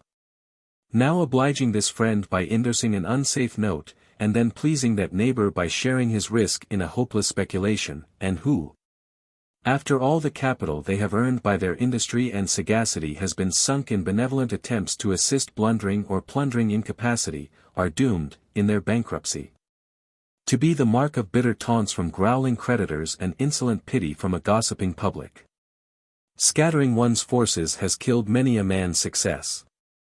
Withdrawal of the best of yourself from the work to be done is sure to bring final disaster. Every particle of a man's energy, intellect, courage, and enthusiasm is needed to win success in one line. Draw off part of the supply of any one or all of these, and there is danger that what is left will not suffice. A little inattention to one's business at a critical point is quite sufficient to cause shipwreck. The pilot who pays attention to a pretty passenger is not likely to bring his ship to port. Attractive side issues, great schemes, and flattering promises of large rewards, too often lure the business or professional man from the safe path in which he may plod on to sure success. Many a man fails to become a great man, by splitting into several small ones, choosing to be a tolerable jack at all trades, rather than to be an unrivaled specialist. Lack of thoroughness is another great cause of failure. The world is overcrowded with men, young and old, who remain stationary, filling minor positions, and drawing meager salaries, simply because they have never thought it worth while to achieve mastery in the pursuits they have chosen to follow. Lack of education has caused many failures. If a man has success qualities in him, he will not long lack such education as is absolutely necessary to his success. He will walk 50 miles if necessary to borrow a book, like Lincoln. He will hang by one arm to a street lamp, and hold his book with the other, like a certain Glasgow boy. He will study between anvil blows, like Elihu Burritt. He will do some of the 1,000 things that other noble strugglers have done to fight against circumstances that would deprive them of what they hunger for. The 5 conditions of failure, said H.H. Vreeland, president of the Metropolitan Street Railway Company of New York, may be roughly classified thus: first, laziness, and particularly mental laziness; second, lack of faith in the efficiency of work; third, reliance on the saving grace of luck; fourth, lack of courage, initiative and persistence; fifth, the belief that the young man's job affects his standing, instead of the young man's affecting the standing of his job. Look where you will, ask of whom you will, and you will find that not circumstances, but personal qualities, defects and deficiencies, cause failures. This is strongly expressed by a wealthy manufacturer who said, "Nothing else influences a man's career in life so much as his disposition. He may have capacity, knowledge, social position, or money to back him at the start. But it is his disposition that will decide his place in the world at the end. Show me a man who is, according to popular prejudice, a victim of bad luck, and I will show you one who has some unfortunate, crooked twist of temperament that invites disaster. He is ill-tempered, or conceited, or trifling, or lacks enthusiasm. There are some men whose failure to succeed in life is a problem to others, as well as to themselves. They are industrious, prudent, and economical, yet after a long life of striving, old age finds them still poor. They complain of ill luck, they say fate is against them. But the real truth is that their projects miscarry, because they mistake mere activity for energy. Confounding two things essentially different, they suppose that if they are always busy, they must of necessity be advancing their fortunes, forgetting that labor misdirected is but a waste of activity. The worst of all foes to success is sheer, downright laziness. There is no polite synonym for laziness. Too many young men are afraid to work. They are lazy. They aim to find genteel occupations, so that they can dress well, and not soil their clothes, and handle things with the tips of their fingers. They do not like to get their shoulders under the wheel, and they prefer to give orders to others, or figure as masters, and let someone else do the drudgery. There is no place in this century for the lazy man. He will be pushed to the wall. Labor ever will be the inevitable price for everything that is valuable. A metropolitan daily newspaper not long ago invited confessions by letter from those who felt that their lives had been failures. The newspaper agreed not to disclose the name or identity of any person making such a confession, and requested frank statements. 2 questions were asked: Has your life been a failure? Has your business been a failure? Some of the replies were pitiable in the extreme. Some attributed their failures to a cruel fate which seemed to pursue them and thwart all their efforts, some to hereditary weaknesses, deformities, and taints, some to a husband or a wife, others to inhospitable surroundings and cruel circumstances. It is worthy of note that not one of these failures mentioned laziness as a cause. Here are some of the reasons they did give. J.P.T. considered that his life was a failure from too much genius. He said he thought he could do anything, and therefore he couldn't wait to graduate from college, but left and began the practice of law, was principal of an academy, overworked himself, and had too many irons in the fire. He failed, he said, from dissipating his energies, and having too much confidence in men. Rutherford said he had 4 chances to succeed in life, but lost them all. The first cause of his failure was lack of perseverance. He tired of the sameness and routine of his occupation. His second shortcoming was too great liberality, too much confidence in others. Third, economy was not in his dictionary. Fourth, I had too much hope, even in the greatest extremities. Fifth, I believed too much in friends and friendships. I couldn't read human nature, and did not make allowance enough for mistakes. Sixth, I never struck my vocation. Seventh, I had no one to care for, to spur me on to do something in the world. I am 70 years old, never drank, never had bad habits, always attended church. But I am as poor as when I started for myself. G.C.S. failed dismally. My weakness was building air castles. I had a burning desire to make a name in the world, and came to New York from the country. Rebuffed, discouraged, I drifted. I had no heart for work. I lacked ability and push, without which no life can be a success. Lacked ability and push. Push is ability. Laziness is lack of push. Nothing can take the place of push. Push means industry and endurance and everlasting stick-to-itiveness. A somewhat varied experience of men has led me, the longer I live, said a great man, to set less value on mere cleverness, to attach more and more importance to industry and physical endurance. Goethe said that industry is 9/10 of genius, and Franklin that diligence is the mother of good luck.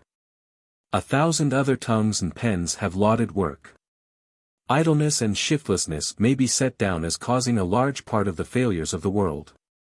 On every side we see persons who started out with good educations and great promise, but who have gradually gone to seed.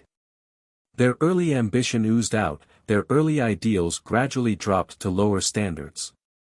Ambition is a spring that sets the apparatus going. All the parts may be perfect, but the lack of a spring is a fatal defect. Without wish to rise, desire to accomplish and to attain, no life will succeed largely. Chief among the causes which bring positive failure or a disappointing portion of half-success to thousands of honest strugglers is vacillation, said Thomas B. Bryan. Many a businessman has made his fortune by promptly deciding at some nice juncture to expose himself to a considerable risk.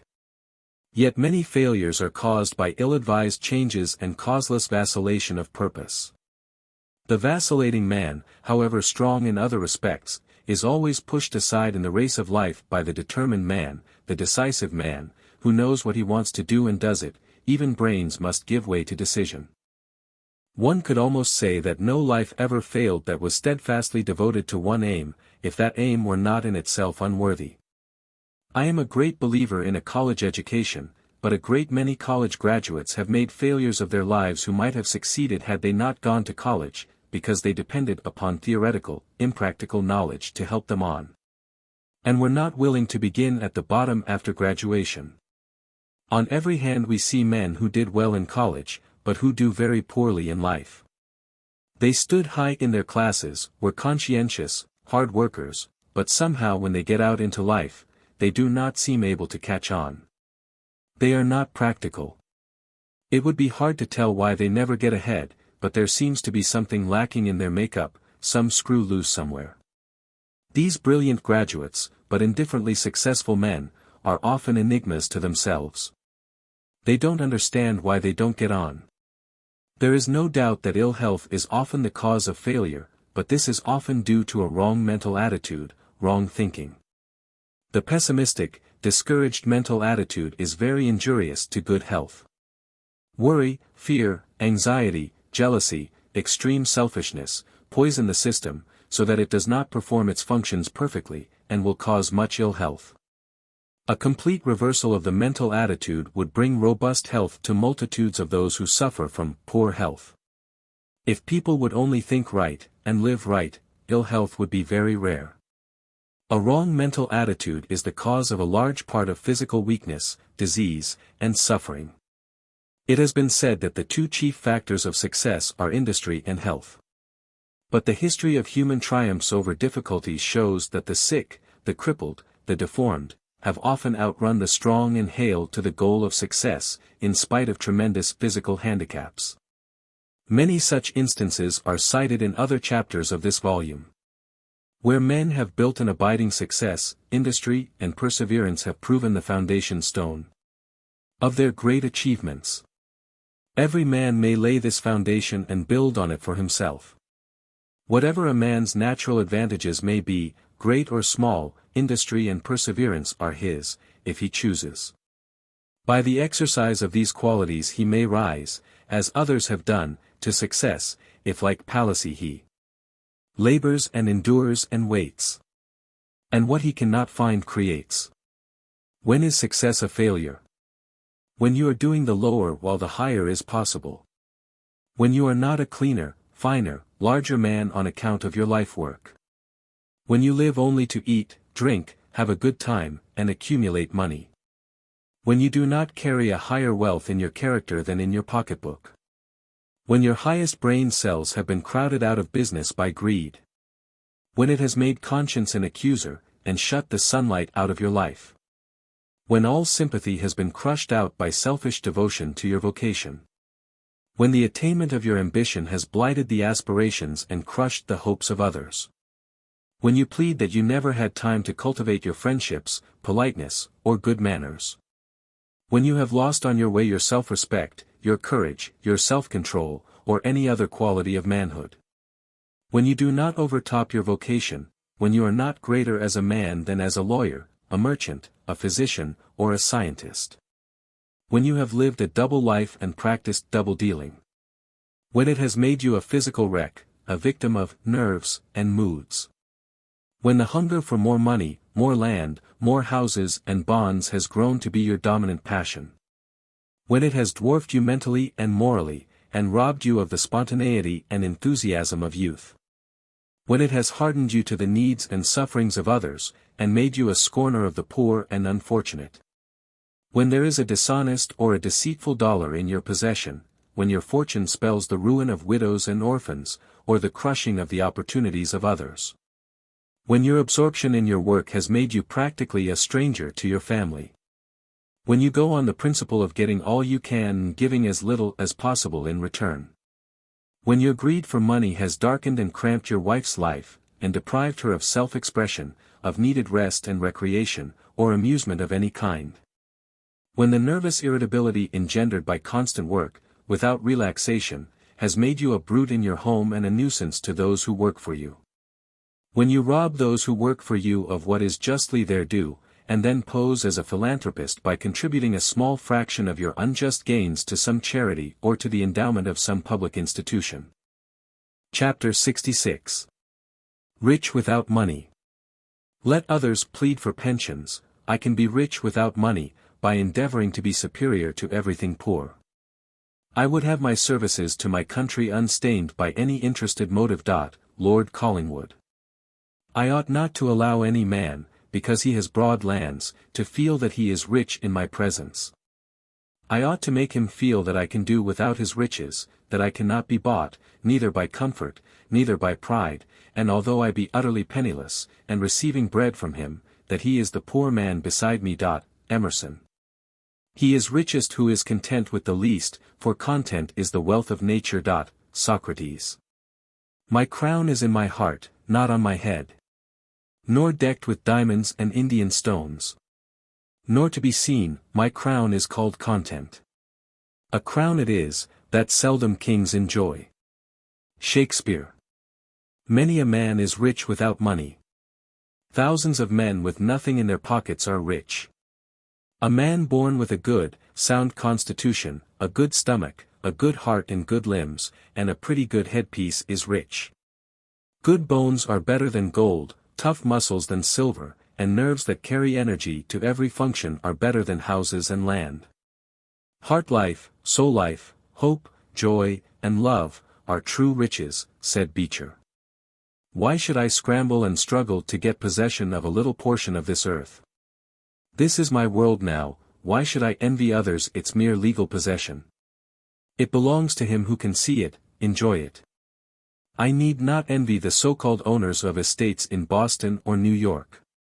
They are merely taking care of my property and keeping it in excellent condition for me. For a few pennies for railroad fare whenever I wish I can see and possess the best of it all. It has cost me no effort, it gives me no care. Yet the green grass, the shrubbery, and the statues on the lawns, the finer sculptures and the paintings within, are always ready for me whenever I feel a desire to look upon them. I do not wish to carry them home with me, for I could not give them half the care they now receive. Besides, it would take too much of my valuable time, and I should be worrying continually lest they be spoiled or stolen. I have much of the wealth of the world now. It is all prepared for me without any pains on my part. All around me are working hard to get things that will please me, and competing to see who can give them the cheapest. The little that I pay for the use of libraries, railroads, galleries, parks, is less than it would cost to care for the least of all I use. Life and landscape are mine, the stars and flowers, the sea and air, the birds and trees. What more do I want? All the ages have been working for me, all mankind are my servants. I am only required to feed and clothe myself, an easy task in this land of opportunity.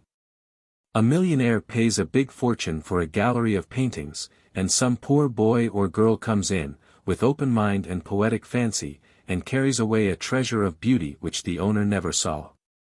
A collector bought at public auction in London, for 157 guineas, an autograph of Shakespeare, but for nothing a schoolboy can read and absorb the riches of Hamlet.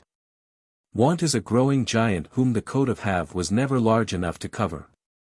A man may as soon fill a chest with grace, or a vessel with virtue, says Phillips Brooks, as a heart with wealth. Shall we seek happiness through the sense of taste or of touch? Shall we idolize our stomachs and our backs? Have we no higher missions, no nobler destinies? Shall we disgrace the fair day by a pusillanimous preference of our bread to our freedom? What does your money say to you? What message does it bring to you? Does it say to you, eat, drink, and be merry, for tomorrow we die? Does it bring a message of comfort, of education, of culture, of travel, of books, of an opportunity to help your fellow men, or is the message, more land, more thousands and millions? What message does it bring you? Clothes for the naked, bread for the starving, schools for the ignorant, hospitals for the sick, asylums for the orphans, or of more for yourself and none for others? Is it a message of generosity or of meanness, breadth or narrowness? Does it speak to you of character? Does it mean a broader manhood, a larger aim, a nobler ambition, or does it cry, more, more, more? Are you an animal loaded with ingots or a man filled with a purpose? He is rich whose mind is rich, whose thought enriches the intellect of the world. A sailor on a sinking vessel in the Caribbean Sea eagerly filled his pockets with Spanish dollars from a barrel on board while his companions, about to leave in the only boat, begged him to seek safety with them. But he could not leave the bright metal which he had so longed for and idolized, and when the vessel went down he was prevented by his very riches from reaching shore. Who is the richest of men? Asked Socrates. He who is content with the least, for contentment is nature's riches. In More's Utopia, gold was despised. Criminals were forced to wear heavy chains of it, and to have rings of it in their ears. It was put to the vilest uses to keep up the scorn of it. Bad characters were compelled to wear gold headbands. Diamonds and pearls were used to decorate infants, so that the youth would discard and despise them. Ah, if the rich were as rich as the poor fancy riches, exclaims Emerson. In excavating Pompeii a skeleton was found with the fingers clenched round a quantity of gold. A man of business in the town of Hull, England, when dying, pulled a bag of money from under his pillow, which he held between his clenched fingers with a grasp so firm as scarcely to relax under the agonies of death. Oh! Blind and wanting wit to choose! Who house the chaff and burn the grain? Who hug the wealth ye cannot use? And lack the riches all may gain. Poverty is the want of much, avarice the want of everything. A poor man while scoffing at the wealthy for not enjoying themselves was met by a stranger who gave him a purse, in which he was always to find a ducat. As fast as he took one out another was to drop in, but he was not to begin to spend his fortune until he had thrown away the purse. He took ducat after ducat out, but continually procrastinated and put off the hour of enjoyment until he had got a little more, and died at last counting his millions. A beggar was once met by Fortune, who promised to fill his wallet with gold, as much as he might desire, on condition that whatever touched the ground should turn at once to dust. The beggar opened his wallet, asked for more and yet more, until the bag burst. The gold fell to the ground, and all was lost.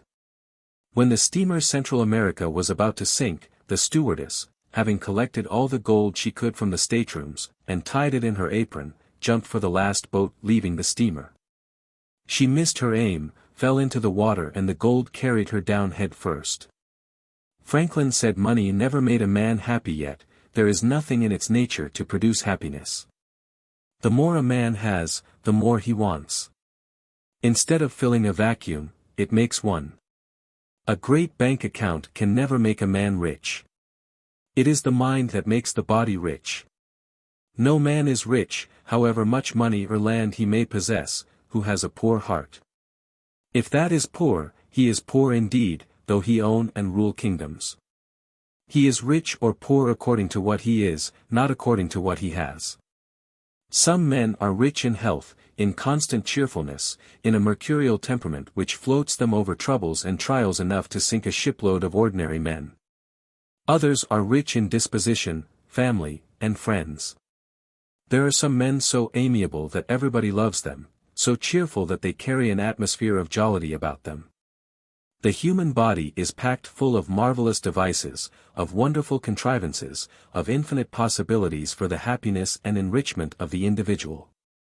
No physiologist, inventor, nor scientist has ever been able to point out a single improvement, even in the minutest detail, in the mechanism of the human body. No chemist has ever been able to suggest a superior combination in any one of the elements which make up the human structure. One of the first great lessons of life is to learn the true estimate of values. As the youth starts out in his career, all sorts of wares will be imposed upon him and all kinds of temptations will be used to induce him to buy. His success will depend very largely upon his ability to estimate properly, not the apparent but the real value of everything presented to him. Vulgar wealth will flaunt her banner before his eyes, and claim supremacy over everything else. 1,000 different schemes will be thrust into his face with their claims for superiority. Every occupation and vocation will present its charms and offer its inducements in turn. The youth who would succeed must not allow himself to be deceived by appearance, but must place the emphasis of life upon the right thing. Raphael was rich without money. All doors opened to him, and he was more than welcome everywhere. His sweet spirit radiated sunshine wherever he went. Henry Wilson, the sworn friend of the oppressed, whose one question, as to measures or acts, was ever, is it right, will it do good, was rich without money. So scrupulous had this Natick cobbler been not to make his exalted position a means of worldly gain, that when he came to be inaugurated as vice president of the country, he was obliged to borrow of his fellow senator, Charles Sumner, $100 to meet the necessary expenses of the occasion. Mozart, the great composer of the Requiem, left barely enough money to bury him, but he has made the world richer. A rich mind and noble spirit will cast over the humblest home a radiance of beauty which the upholsterer and decorator can never approach. Who would not prefer to be a millionaire of character, of contentment, rather than possess nothing but the vulgar coins of a Croesus? Whoever uplifts civilization, though he die penniless, is rich, and future generations will erect his monument. An Asiatic traveler tells us that one day he found the bodies of 2 men laid upon the desert sand beside the carcass of a camel.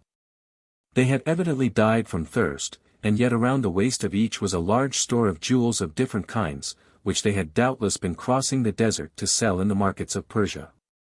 The man who has no money is poor, but one who has nothing but money is poorer. He only is rich who can enjoy without owning, he is poor who though he have millions is covetous. There are riches of intellect, and no man with an intellectual taste can be called poor. He is rich as well as brave who can face compulsory poverty and misfortune with cheerfulness and courage.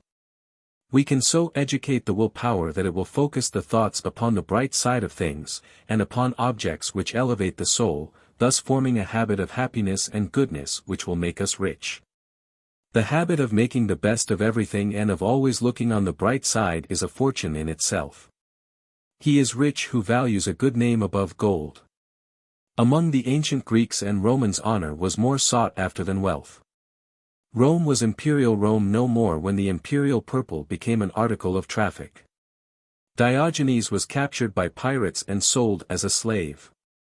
His purchaser released him, giving him charge of his household and of the education of his children. Diogenes despised wealth and affectation, and lived in a tub. "Do you want anything?" asked Alexander the Great, greatly impressed by the abounding cheerfulness of the philosopher under such circumstances. Yes, replied Diogenes, I want you to stand out of my sunshine and not take from me what you cannot give me. Were I not Alexander, exclaimed the great conqueror, would be Diogenes. Do you know, sir, said a devotee of Mammon to John Bright, that I am worth 1,000,000 sterling? Yes, said the irritated but calm-spirited respondent, I do, and I know that it is all you are worth. What power can poverty have over a home where loving hearts are beating with a consciousness of untold riches of the head and heart? St. Paul was never so great as when he occupied a prison cell under the streets of Rome. And Jesus Christ reached the height of his success when, smitten, spat upon, tormented, and crucified, he cried in agony, and yet with triumphant satisfaction, it is finished. Don't start out in life with a false standard. A truly great man makes official position and money and houses and estates look so tawdry, so mean and poor, that we feel like sinking out of sight with our cheap laurels and our gold. One of the great lessons to teach in this century of sharp competition and the survival of the fittest is how to be rich without money and to learn how to live without success according to the popular standard. In the poem, The Changed Cross, a weary woman is represented as dreaming that she was led to a place where many crosses lay, crosses of divers shapes and sizes. The most beautiful one was set in jewels of gold. It was so tiny and exquisite that she changed her own plain cross for it, thinking she was fortunate in finding one so much lighter and lovelier. But soon her back began to ache under the glittering burden, and she changed it for another, very beautiful and entwined with flowers. But she soon found that underneath the flowers were piercing thorns which tore her flesh. At last she came to a very plain cross without jewels, without carving, and with only the word, love, inscribed upon it. She took this one up and it proved the easiest and best of all. She was amazed, however, to find that it was her old cross which she had discarded. It is easy to see the jewels and the flowers in other people's crosses, but the thorns and heavy weight are known only to the bearers. How easy other people's burdens seem to us compared with our own. We do not realize the secret burdens which almost crush the heart, nor the years of weary waiting for delayed success, the aching heart's longing for sympathy, the hidden poverty, the suppressed emotion in other lives. William Pitt, the great commoner, considered money as dirt beneath his feet compared with the public interest and public esteem. His hands were clean. The object for which we strive tells the story of our lives. Men and women should be judged by the happiness they create in those around them. Noble deeds always enrich, but millions of mere dollars may impoverish. Character is perpetual wealth, and by the side of him who possesses it the millionaire who has it not seems a pauper. Invest in yourself, and you will never be poor. Floods cannot carry your wealth away, fire cannot burn it, rust cannot consume it. If a man empties his purse into his head, says Franklin, no man can take it from him. An investment in knowledge always pays the best interest. Howe'er it be, it seems to me, 'tis only noble to be good. Kind hearts are more than coronets, and simple faith than Norman blood. Tennyson.